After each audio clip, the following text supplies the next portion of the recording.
তাবাররুজের দ্বিতীয় নম্বর অর্থ পেয়েছি, মেয়েরা বাইরে যখন আসে তখন ছোটখাটো পোশাক পরে যারা। এই ওয়াজটা এখানে করার দরকার আমার না, যেহেতু রেকর্ড হচ্ছে এই জন্য করছি। এখানে যারা এসেছেন তারা তো আর ৮-৬০ ছোটখাটো পোশাক পরেন না, বহু মানুষ এরকম পরে। তাদেরকে বলছি, যুবতী মেয়ে 18 বছর, 20 বছর, 22 বছর মেয়ে স্কিন টাইট প্যান্ট পরে গেঞ্জি গায়ে দিয়ে বাবার সাথে বসে বসে সিনেমা দেখছে, এটা কি পরিবার বলা যায় না জানোয়ার বলা যায় বলেন? কত নিচে নেমে গেছে তারা। একটা অঘটন কখন ঘটে যাবে এরকম কিছু আচরণে, তখন আপনি তো সারা জীবন দিয়েও তুলতে পারবেন না। শয়তান তো আর বসে নেই।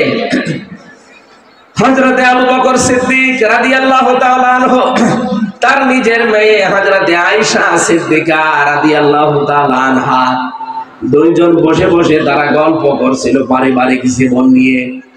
হঠাৎ করে নবীজি আসলেন, দূর থেকে তাকিয়ে দেখলেন। কিছুক্ষণ পরে নবীজির চেহারা লাল হয়ে গেছে।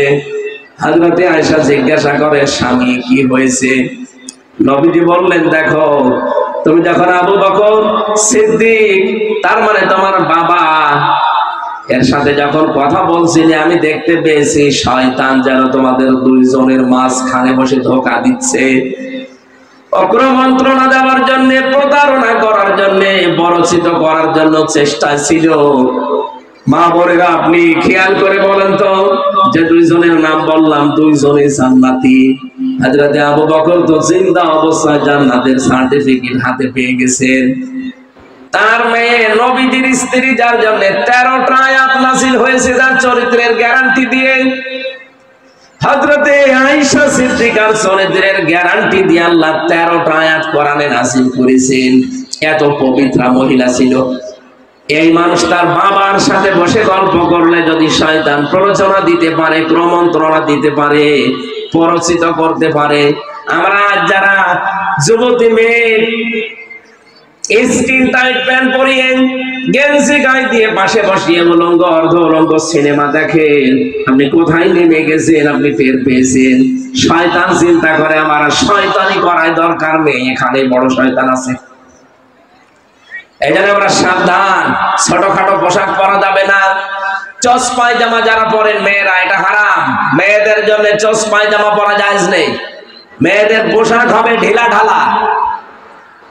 আমি আশা করব আপনারা এখন থেকে শাড়ি পরা বাদ দিয়ে দেবেন, সালোয়ার কামিজ বানাবেন।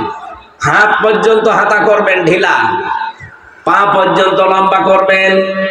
নিচে ছায়া অথবা পায়জামা পরা লাগবে, ব্লাউজ থাকবে এবং ওড়না দিয়ে মাথার চুল সহ মুখমণ্ডল বাদ দিয়ে পুরা শরীর যেন ঢেকে যায়।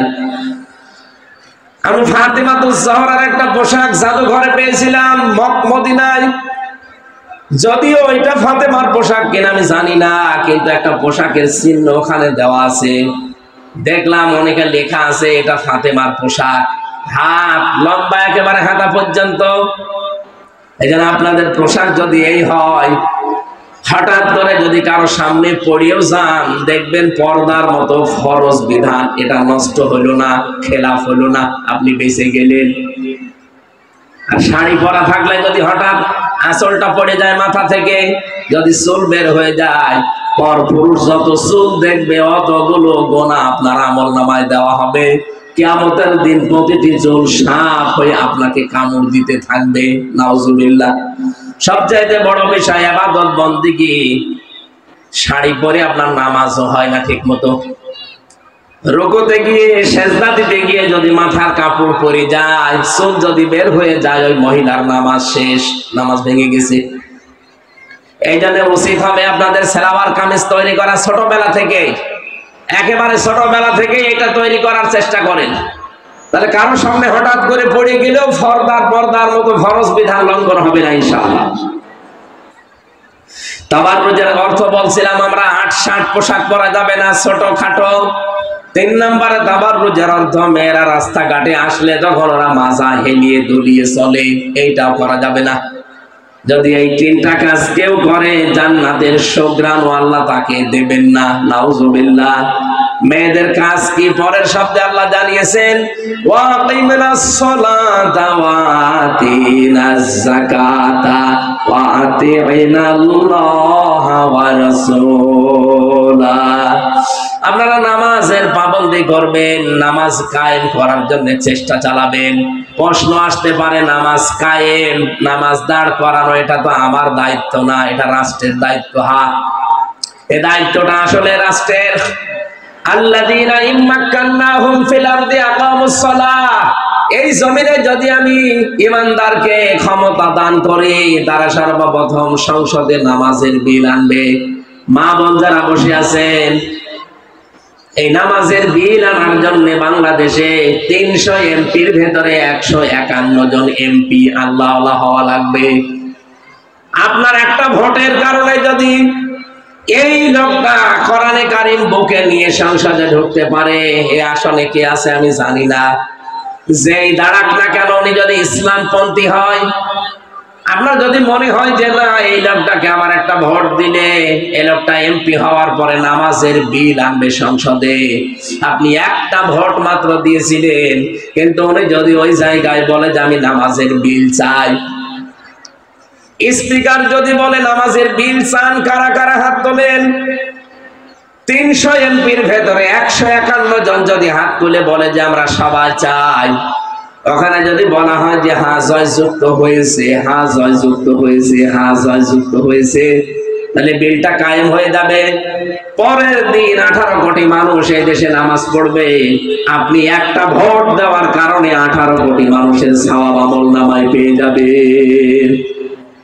এই জন্য এটা দুনিয়ার কাজ মনে করবেন না। মনে করে যে না এটা তো দুনিয়ার কাজ, ভোট ভাট করা। কে বলেছে আপনাকে? সূরা নিসা 57 নম্বর আয়াতের ভেতরে আছে, ইন্নাল্লাহা ইয়া'মুরুকুম আন তু'আদ্দুল আমানাতি ইলা আহলিহা। এখানে আমানাত বহু বচন, এর ভেতরে তাফসিরে মারিফুল কোরআনে ভয়কার ট লেখা আছে ভোট, রয়াকার অন্তস্থ লেখা আছে রায়। সুতরাং এই ভোটের রায় এটা কিন্তু সামনে আসবে। এটা দুনিয়ার কাজ মনে করে কেউ চলে যাবেন না, এটা আখিরাতের কাজ।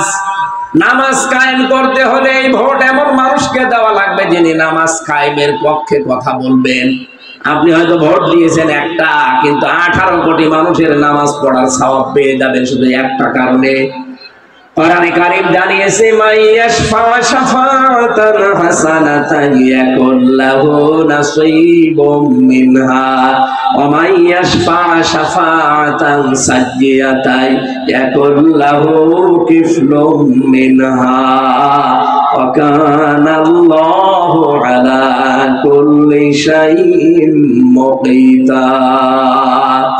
সূরা নিসা 5 নাম্বার পারার 10 নাম্বার পৃষ্ঠার 10 নাম্বার লাইনের 85 নাম্বার আয়াত আছে, কোন মানুষ যদি ভালো কাজে সুপারিশ করে, ওই লোকটা ভালো কাজ করে যে সওয়াব পাবে, আপনি শুধু সুপারিশ করে রায় দিয়ে ভোট দিয়ে সেই সওয়াব পাবেন। কোন মানুষ যদি অন্যায় কাজে রায় দেয়, ভোট দেয়, সুপারিশ করে, অন্যায় করে যা পাবে আপনি শুধু রায় দিয়ে ভোট দিয়ে তাই পাবেন। এই জন্য আমাদের উচিত এই বিষয়টা দুনিয়ার বিষয় মনে করে ছেড়ে না দেওয়া, এটা আখিরাতের বিষয়। নামাজ কায়েম করা আপনারও দায়িত্ব, আমারও দায়িত্ব। শুধু আমি নিজে যদি চেষ্টা করি এদেশে হবে না, কারণ একটা এমপির আন্ডারে 3.5 থেকে 4 লাখ মানুষ থাকে, সেখানে সবই হামজা না, হামজা এবং হামজার বউ মিলে। এজন্য আমি যদি চেষ্টা করি, আমার বউ যিনি হবেন তারও চেষ্টা করা লাগবে নামাজ কায়েমের এই আন্দোলনে শরীক হওয়া। আল্লাহ আপনার মেয়েদেরকে যেন তৌফিক দেন, বলেন আমিন।